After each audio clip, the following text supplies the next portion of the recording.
everyone, today I'm going to be showing you how to make homemade heating pads just like I did for my Girl Scout Gold Award that benefited Hope Supply. To start, you will need 2 pieces of flannel that are 100% cotton. Each piece of fabric should be 10.5 by 6.5 inches.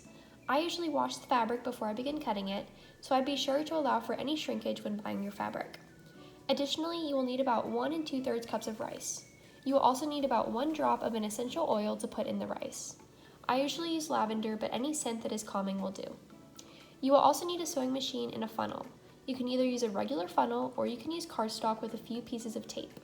I prefer to use cardstock because I find the regular funnel's opening to be too narrow. You also might need some pins, scissors, a scoop, and a measuring cup for the rice to make the process a little bit easier. When you are all done, this is what your heating pad will look like. After you wash your fabric, go ahead and cut it into 2 10.5 by 6.5 inch pieces and place the sides with designs, or the good sides, together. What we are going to do when you are ready to sew is sew this first edge line here, and then this short edge, and this long edge.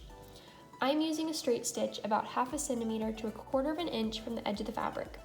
I am also back stitching at the beginning and end of each line to make everything more secure.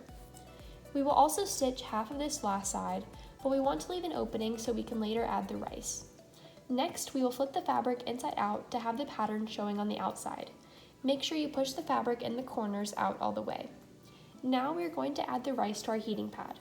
Once you have put your funnel in the hole you left in the fabric, you can use your scooper or spoon to pour the rice into the bag. This next part is optional, but I recommend folding in the fabric from the hole to make it line up to the already sewn edge and ironing it down. Ironing it will create a better crease and make it look better in the end. Be careful to move the rice to the other side of the bag before you iron the edge. Now we're going to sew all of the edges again, starting with where we left the hole.